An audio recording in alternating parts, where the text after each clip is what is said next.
Hi. And now it's Horton Hears a Who by Dr. Seuss. On the 15th of May, in the jungle of Newell, in the heat of the day, in the cool of the pool, he was splashing, enjoying the jungle's great joys, when Horton the Elephant heard a small noise. So Horton stopped splashing. He looked toward the sound. Well, that's funny, thought Horton. There's no one around. Then he heard it again, just a very faint yelp, as if some tiny person were calling for help. Well, I'll help you, said Horton. But who are you? Where? He looked and he looked. He could see nothing there but a small speck of dust blowing past through the air. I say, murmured Horton, I've never heard tell of a small speck of dust that is able to yell. So you know what I think? Well, I think that there must be someone on top of that small speck of dust, some sort of a creature of very small size, too small to be seen by an elephant's eyes. Some poor little person who's shaking with fear that he'll blow in the pool. He has no way to steer. I'll just have to save him because, after all, a person's a person, no matter how small. So, gently, and using the greatest of care, the elephant stretched his great trunk through the air, and he lifted the dust speck and carried it over and placed it down safe on a very soft clover. Humph! Humped a voice. 'Twas a sour kangaroo, and the young kangaroo in her pouch said, Humph! too. Why, that speck is as small as the head of a pin. A person on that? Ha! Why, there never has been. Believe me, said Horton, I tell you sincerely, my ears are quite keen, and I heard him quite clearly. I know there's a person down there, and what's more, quite likely there's two, even three, even four. Quite likely a family, for all that we know. A family with children just starting to grow.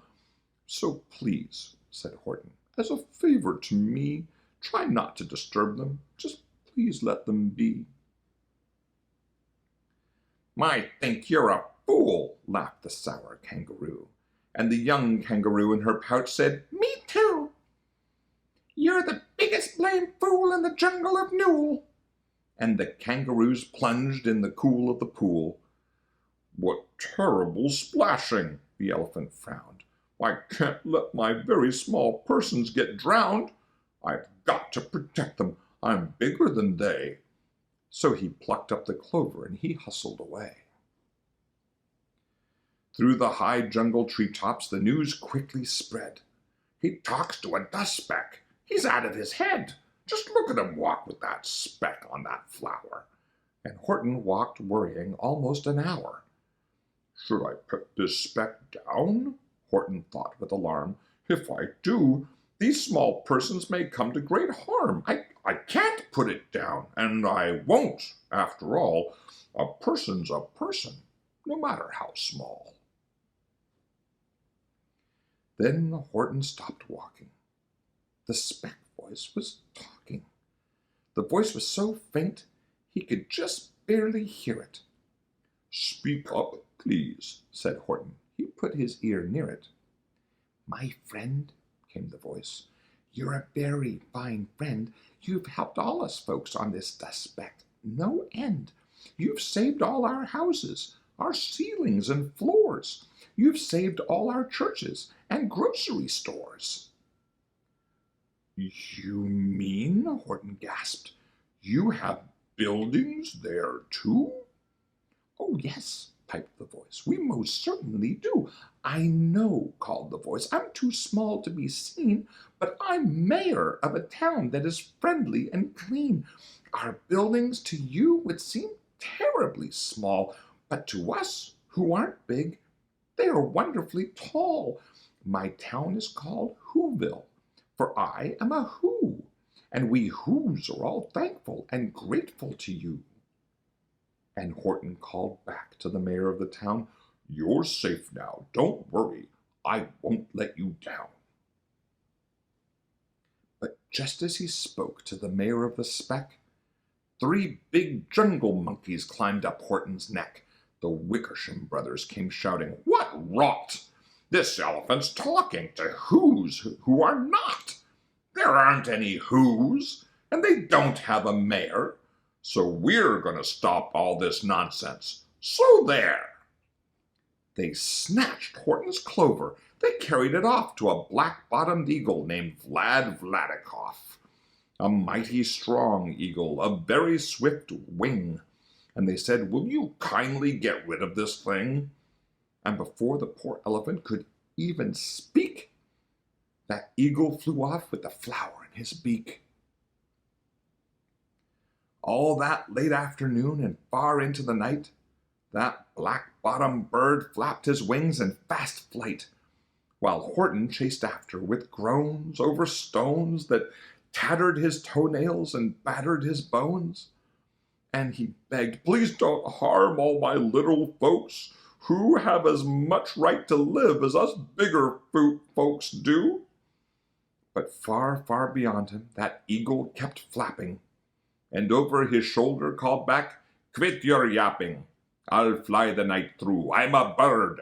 I don't mind it. I'll hide this tomorrow. Well, you'll never find it." And at 6:56 the next morning, he did it. It sure was a terrible place that he hid it. He let that small clover drop somewhere inside of a great patch of clovers 100 miles wide. "Find that," sneered the bird, "but I think you will fail." And he left with a flip of his black-bottomed tail. "I'll find it," cried Horton. "I'll find it or bust. I shall find my friends on my small speck of dust." And clover by clover by clover with care, he picked up and searched them and called, "Are you there?" But clover by clover by clover, he found that not one that he sought for was just not around.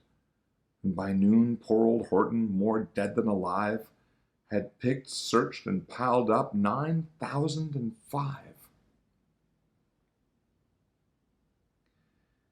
Then, on through the afternoon, hour by hour, till he found them at last on the 3,000,000th flower. "My friends," cried the elephant, "tell me, do tell, are you safe? Are you sound? Are you whole? Are you well?" From down on the speck came the voice of the mayor. "We've really had trouble, much more than our share. When that black-bottomed birdie let go and we dropped, we landed so hard that our clocks have all stopped. Our teapots are broken, our rocking chairs smashed, and our bicycle tires all blew up when we crashed. So, Horton, please," pleaded that voice of the mayor's, "will you stick by us Whos while we're making repairs?" "Of course," Horton answered, "of course I will stick. I'll stick by you small folks through thin and through thick." "Humph!" humped a voice. "For almost 2 days you've run wild and insisted on chatting with persons who've never existed. Such carryings on in our peaceable jungle, we've had quite enough of your bellowing bungle. And I'm here to state," snapped the big kangaroo, "that your silly nonsensical game is all through." And the young kangaroo in her pouch said, "Me too." With the help of the Wickersham brothers, and dozens of Wickersham uncles and Wickersham cousins and Wickersham in-laws, whose help I've engaged, you're going to be roped, and you're going to be caged. And as for your dust speck, ha! That we shall boil in a hot steaming kettle of bezel-nut oil." "Boil it!" gasped Horton. "Oh, that you can't do. It's all full of persons. They'll prove it to you." "Mr. Mayor, Mr. Mayor!" Horton called. "Mr. Mayor, you've got to prove now that you really are there. So call a big meeting, get everyone out, make every who holler, make every who shout, make every who scream. If you don't, every who is going to end up in a bezelnut stew." And down on the dust speck, the scared little mayor quick called a big meeting in Whoville Town Square, and his people cried loudly. They cried out in fear, "We are here! We are here! We are here! We are here!" The elephant smiled. "Well, that was clear as a bell. You kangaroos surely heard that very well." "All I heard," snapped the big kangaroo, "was the breeze and the faint sound of wind through the far distant trees. I heard no small voices, and you didn't either." And the young kangaroo in her pouch said, "Me neither." "Grab him," they shouted, "and cage the big dope. Lasso his stomach with 10 miles of rope. Tie the knots tight so he'll never shake loose. Then dunk that dumb speck in the bezelnut juice." Horton fought back with great vigor and vim, but the Wickersham gang was too many for him. They beat him, they mauled him, they started to haul him into his cage, but he managed to call to the mayor, "Don't give up. I believe in you all. A person's a person, no matter how small.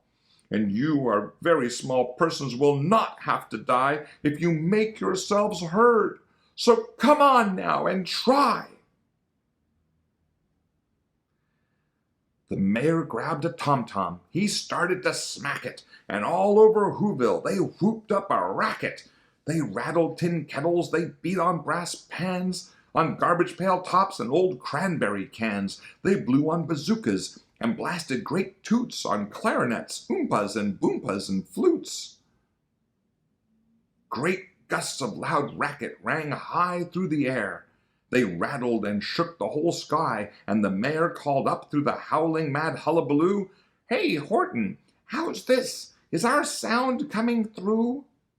And Horton called back, "I can hear you just fine, but the kangaroo's ears aren't as strong quite as mine.